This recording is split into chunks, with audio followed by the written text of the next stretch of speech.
2017 সালে মাদারীপুরের কালকিনি পৌরসভার 2 নং ওয়ার্ডে পালরদি নদীর পাড়ের প্রাচীন খেলার মাঠটিকে শেখ রাসেল মিনি স্টেডিয়াম নামকরণ করে এটির উদ্বোধন করা হয়। কিন্তু স্টেডিয়ামটির এখন বেহাল দশা। গ্যালারি হিসেবে বানানো বেঞ্চগুলো ভেঙে পড়েছে, নেই কোনো বাউন্ডারি ওয়াল। স্টেডিয়ামের সাথে একটি অফিস ভবন ও বাথরুম নির্মাণ করা হলেও সেখানে কোনো কার্যক্রম পরিচালিত না হওয়ায় সব নষ্ট হয়ে গিয়েছে।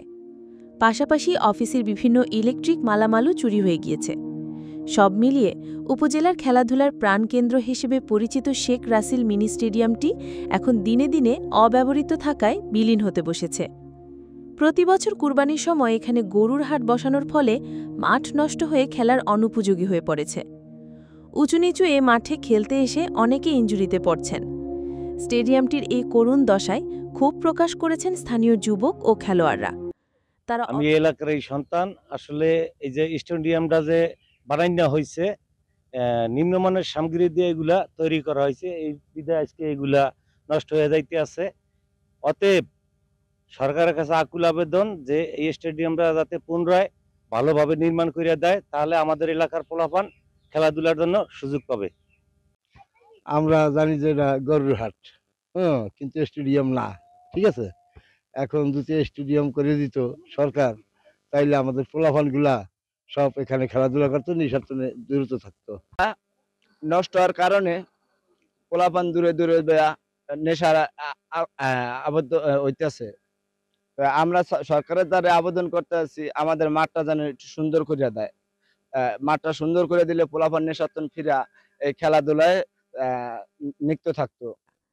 তারা অবিলম্বে এই স্টেডিয়ামটিকে সংস্কার করে এটাকে খেলার উপযোগী মাঠ এবং দর্শকরা যাতে এখানে বসতে পারে সেই জন্য গ্যালারিগুলোকে পুনর্নির্মাণ করার দাবি জানান। পাশাপাশি স্টেডিয়ামটির যে অফিস ভবন ও বাথরুম রয়েছে সেটাও এখন পরিত্যক্ত, এটিকেও ব্যবহারের উপযোগী করার দাবি জানান তারা। এই মাঠে একটু সমস্যা আছে, তো মাঠে খেলতে এসে আমি অনেকবার ইনজুরি হয়েছি। আমি এখনো বর্তমানেও ইনজুরিতে আছি। তো মাঠটা যদি একটু ঠিক করার চিন্তা ভাবনা করে সরকার আমাদের জন্য, তাহলে আমাদের অনেক উপকার হয়। আমরা ইনজুরিতে এইভাবে পড়তে পারি না। খেলাধুলা করতে আসি, মাঠে উষ্টা মুষ্টা খায়া পড়ে যাই। আমাদের এই মাঠটা সমান করার জন্য আমাদের মাঠটা সমান করে দিলে ভালো হয়। আমাদের এই কালকিনি শেখ রাসেল মিনি স্টেডিয়ামে 2017 সালের দিকে এটার কিছু নির্মাণ কাজ চলছিল। তো আমরা তখন 2 থেকে 3 মাস ভালোই খেলতে পারছি। তো এখন আমাদের এখানটার এরকম অবস্থা যে আমরা খেলতেও পারতেছি না। তো ওই যে আপনার যে বাথরুমগুলো দিয়েছে সেগুলো সবকিছু নষ্ট হয়ে গেছে, আর ভিতরের যে লাইটিং ব্যবস্থা সেগুলো চুরি করে নিয়ে গেছে পোলাপাইন। তো এখানে এখন অন্য ধরনের আড্ডা বসে, অন্য উশৃঙ্খলা আড্ডা বসে। তো এই কারণে আমরা খেলতে পারতেছি না। আমাদের মাঠটার দিকে যদি বাংলাদেশ সরকার যদি একটু তাকাতো, তো আমাদের খেলাধুলার জন্য ভালো হতো। তো আমাদের কালকিনির মধ্যে একটাই মাত্র মাঠ আছে খেলার মতো, কিন্তু এটাও নষ্ট হয়ে গেছে। কারণ আমাদের এই মাঠটা দ্রুত ঠিক করে দিলে আমরা খেলতে পারি ভালোভাবে।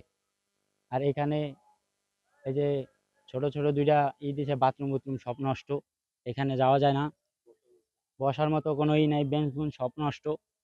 আমরা চাই আমাদের মাঠটা দ্রুত ঠিক করে দেখ। কালকিনি উপজেলার ভিতরে এই একটাই খেলার যোগ্য মাঠ আছে, কিন্তু এই মাঠের কোনো সংস্কার নাই। পুরো মাঠের ভিতরে বৃষ্টি হইলে পানি জমা যায়। তারপর প্রত্যেক বছর বছর মনে করেন হাট বসে, হাট বসার পরে এই যে মনে করেন বাস টাস গাইরা সবকিছু গর্ত করে রাখা যায়। এটি আমরা নিজস্ব অর্থায়নে ঠিক করা লাগে। কোনো প্রশাসন বা কেউ এখানে আসে না, আর এটা কোনো সংস্কার আজ পর্যন্ত হয় নাই। আমাদের এই গরুরহাট মাঠটা অনেকদিন যাবৎ পরিত্যক্ত অবস্থায় আছে, প্রায় 5-7 বছর, 4-5 বছর তামাত আমরা খেলাধুলার জন্য অনেক অসুবিধায় আছি। যদি খেলার মাঠটা যদি সুন্দরভাবে আয়োজন করা হতো তাহলে অনেক ভালো হতো। কালকিনি পৌরসভার ভিতরে এই মাঠটাই একমাত্র মাঠ পড়ে আছে ঘরোয়াভাবে। যদি এই মাঠটা যদি সংস্কার করা হয় তাহলে অনেক ভালো হয়। এদিকে শেখ রাসেল মিনি স্টেডিয়ামটি সংস্কার করা জরুরি মনে করে কালকিনি উপজেলা নির্বাহী কর্মকর্তা শোনালেন আশার বাণী। তিনি বলেন, বরাদ্দ পেলে শীঘ্রই এটি সংস্কার কাজ শুরু করা হবে। মিনি স্টেডিয়ামটি এখন আসলে অনেকটা ব্যবহারের অযোগ্য অবস্থায় আছে। তো এই বিষয়ে আমি আমার ঊর্ধ্বতন কর্তৃপক্ষকে অবহিত করব এবং সে অনুযায়ী তারা যে নির্দেশনা দেন এবং পাশাপাশি সরকারি বরাদ্দ প্রাপ্তি সাপেক্ষে স্টেডিয়ামটি সংস্কার করার জন্য যা যা দরকার আমরা সবকিছু ইনশাআল্লাহ করব। দ্রুত স্টেডিয়ামটি সংস্কার করে এলাকার জনগণের খেলার উপযোগী করে গড়ে তোলা হোক, এমনটি প্রত্যাশা সকলের।